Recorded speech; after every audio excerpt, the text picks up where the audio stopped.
Welcome everyone. Tonight we have a really big review.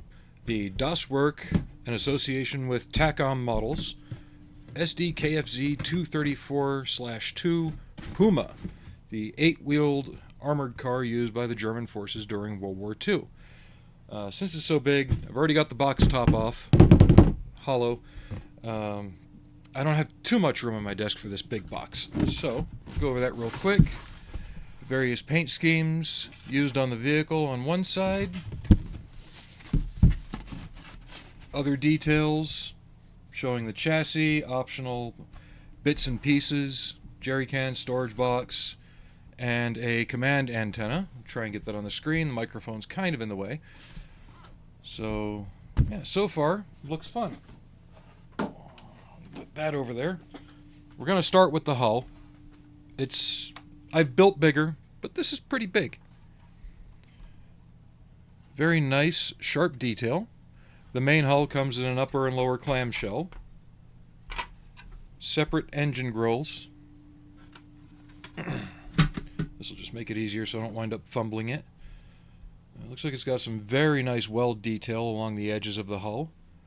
Some pretty nice recessed, looks like flathead screw detail, flathead bolt detail, whatever you want to call it.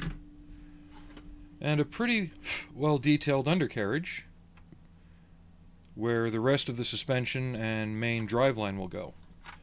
Now the kit does come with two options for that driveline. I'm also going to get the instructions out of the way real quick since we're on that. Here's the central tunnel, and then you'll notice in the instructions it says step 1 is for expert version, step 2 for simple version. What they mean by that is this is step 1, right? Basically you're putting a couple details on and some reinforcements. Next you're going into the suspension parts. The dash 1 parts are broken down into more sub-assemblies to allow for the positioning of the wheels, because they'll get connected by connecting rods inside the hull. So with that, this is 2-1 as well. 2-2, you'll notice, much more simplified pieces. It allows for a more rigid hull, a more rigid suspension, quicker and easier build. Same thing, 3-1, 3-2. The leaf springs are much more involved in their assembly.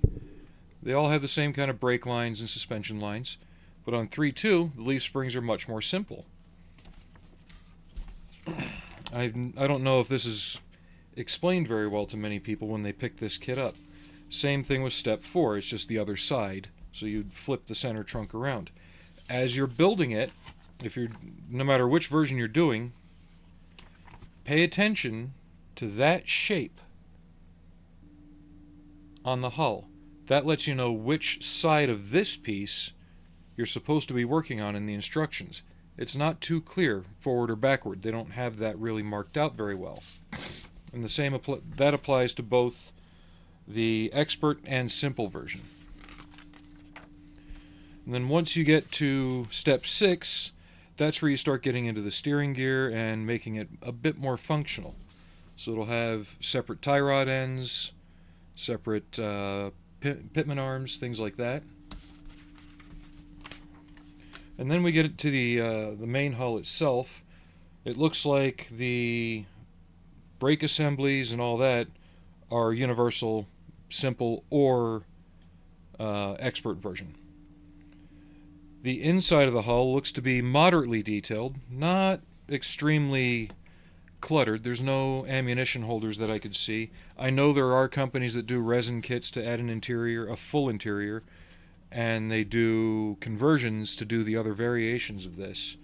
But those resin kits are more than the cost of this kit. So be mindful of that depending on how far you wish to go. The rest of the instructions go into the external hull details, the stowage bins on the fenders, the cooling fans and engine access hatches on the rear deck. A couple more of the smaller details that go on the hull. Even more. Very nicely done, very sharp detail. This is where it goes into the optional parts between using the jerry cans or using the stowage bin. Then it goes on to into the turret. One thing I've looked into is if there's any issues with the kit. This part, U41. Come on, autofocus, work with me today. Notice it's actually drawn with a notch on the underside. The part's drawn upside down. Flip it over when you glue it in. And somebody else is mentioning that the tow hooks have a base plate on them on the hull. Base plate's upside down. And autofocus just farted on me. But this covers the rest of the turret construction. Come on, autofocus, work with me. There we go. Adding the external details, and then the lone crew figure that comes with the model. Why does it feel so dark? Anyway, that figure is going to get reassigned. The main reason I have this kit now, and again it reiterates the paint schemes called out on the box side. I'm probably going to do one similar to this one. But the reason I have this kit is for Christmas my wife had got me the Soul model figures for it, thinking I'd be able to use them on some of my other RC tanks.